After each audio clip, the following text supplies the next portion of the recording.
Армысыздар. Келесі жылы жеке тұлғаларда декларация тапсырады. Ол жайында нені білу керек? Декларация тапсырмаса немесе жалған мәлімет енгізетін болса қандай жауапкершілік көзделген? Мұны білген абзал.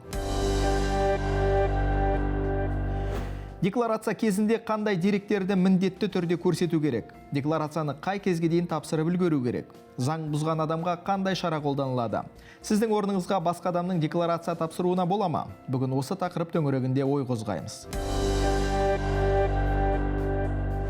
Қазақстанда 3 жыл бұрын жалпыға бірдей декларациялау басталды. Алдымен мемлекеттік қызметшілер мен оларға теңестірілген адамдар, сондай-ақ олардың жұбайлары. Одан кейін квазимемлекеттік сектордың қызметкерлері мен олардың жұбайлары табыс есебін тапсыруға міндеттелді. Ал биыл заңды тұлғалардың басшылары, құрылтайшылары, жеке кәсіпкерлердің басшылары. Сондай-ақ олардың жұбайлары шамамен 3,9 миллион адам декларация тапсырып жатыр. Жұмыс істемей тұрған және жұмысын тоқтатқан кәсіпкерлер де декларация толтыруы керек. Декларацияда көрсетілетін мәліметтердің тізімі бар. Олар бағалы қағаздар, цифрлық активтер, үлестік қатысу шарттары, алтын құймалары, зияткерлік меншік және авторлық құқық нысандары. 10 мың айлық есептік көрсеткіш шегіндегі қолма-қол ақша, құны 100 айлық есептік көрсеткіш мөлшерінен асатын басқа да мүліктер. Ол сізге берілген қымбат сыйлықтар болуы мүмкін. Азаматтардың шетелдік компанияға қатысу үлесі, шетелдегі жылжымайтын мүлік және көлік. Бұдан бөлек шетелдік банктердегі 1000 айлық есептік көрсеткіш көлемінен асатын ақша.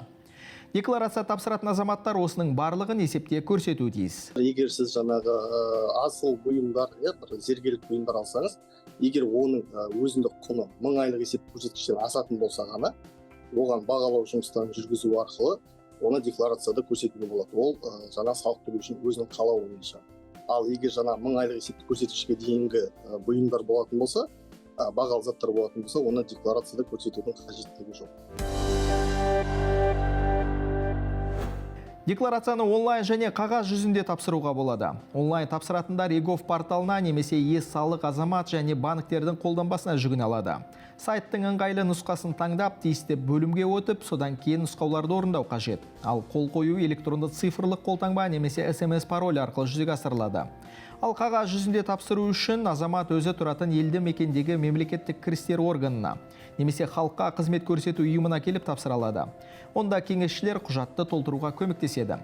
Онлайн есепті 15 қыркүйекке дейін тапсыру керек, ал қағаз жүзінде тапсыратындар 15 шілдеге дейін есеп беріп қойды. Міндетті декларациялау Қазақстанда тұрақты негізде болатын тұруға ықтияр хаты бар және жеке кәсіпкер ретінде тіркелген шетелдік азаматтарға және олардың жұбайларына да қатысты. Бұл талап Қазақстанға жай жұмыс визасымен келген шетелдіктерге қолданылмайды. Декларацияны белгіленген мерзімде тапсырмаса немесе барлық деректерді толық ұсынбаған азаматтарға әкімшілік жауапкершілік көзделген. Бірінші рет ескерту беріледі, екінші рет қайталанса 15 айлық есептік көрсеткіш мөлшерінде айыппұл. Ал толық емес мәліметтерді көрсеткені үшін 3 айлық есептік көрсеткіш мөлшерінде айыппұл салынады. Егер кәсіпкер салық салу объектілерін жасырса, онда ол салық сомасының 200% мөлшерінде және қайта бұзылған жағдайда 300% мөлшерінде айыппұл төлейді. Сонымен қатар салықтың өзін төлейді.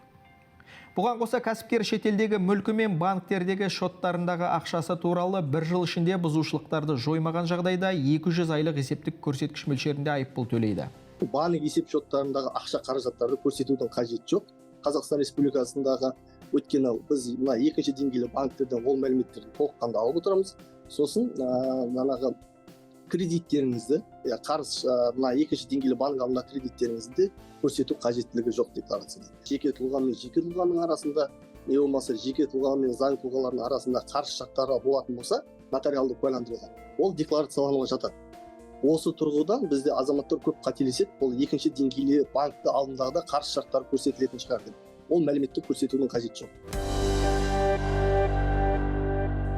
Осы ретте Қазақстанда мүлік ретінде тіркелген пәтерлерді, қала сыртындағы үйлерді немесе автокөліктерді декларацияға енгізудің қажеті жоқ. Барлық мемлекеттік органмен интеграцияның арқасында мемлекеттік кірістер комитетінде олар туралы ақпарат бар. Сондықтан қажет болған жағдайда бұл мәліметті алу қиын емес. Біз айтқан осы мәліметтер кәдеге жарайды деп сенеміз. Бүгінге осы қаржылай, құқықтық және цифрлық сауатты болайық. Әрине бұл үшін бәрін білген абзал. Аман болайық.